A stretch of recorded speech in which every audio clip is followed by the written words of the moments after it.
How can we benefit from disaster? That's a discussion topic that we're looking at today. Welcome. This is Lessons in History. The year is 1937. It's the Hindenburg Disaster. Imagine a massive airship balloon is hovering high above the ground when it explodes into flames and then it plummets to the earth.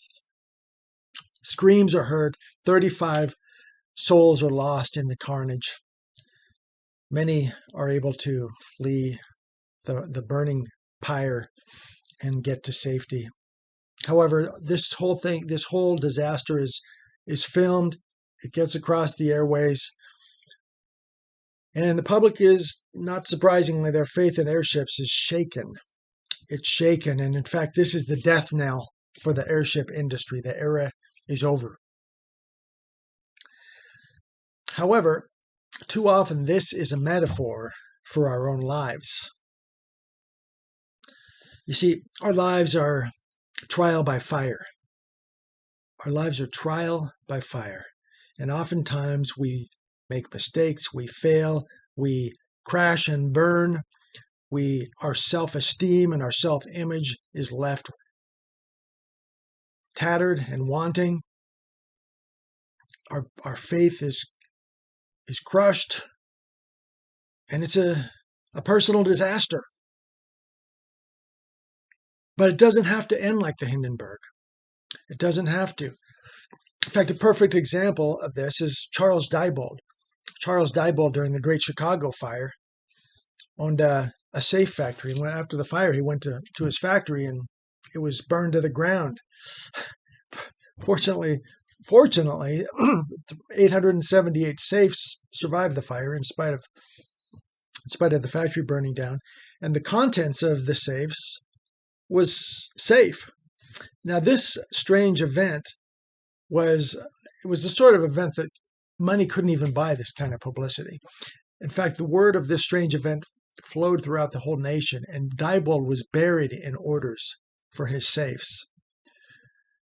So we need to look at our adversities and our own disasters, and we need to pick through the rubble, the smoldering ruins, and find the hidden gems of wisdom and knowledge that we can find in our charred psyches and our burned memories.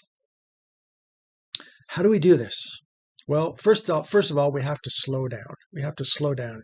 Then we need to look at our own. We need to meditate on our own personal battles, and we need to unearth and find the lessons that can be found in our own struggles. What have we learned from these struggles that we're going through? And we need to then, moving forward, we can use our own pain as motivation. We can blow fresh oxygen onto the flames of passion. We train with more insight than before, with more thought, and we act with greater intensity. The time is coming upon us. The fact is, we will face adversity in this life. There's really no way around it. That's the bad news. The good news is it really doesn't matter. It may matter, but there is room for hope. There is cause for hope, and the reason for that is because when we face great adversity and suffering, even suffering, it leaves us with a couple of doors open up for us, and we're left with a choice. What that means is that either we suffer from neglect on the road to regret,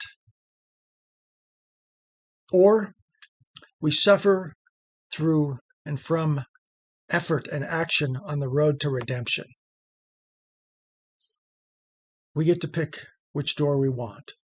Either we suffer from neglect on the road to regret, or we suffer from effort on the road to redemption. The choice beckons us. The clock is ticking. Thanks for watching. Love to have you. If you like this kind of content, hit that like button. Love to have you as a subscriber. It'd be a total honor. Thank you very much. Fight on.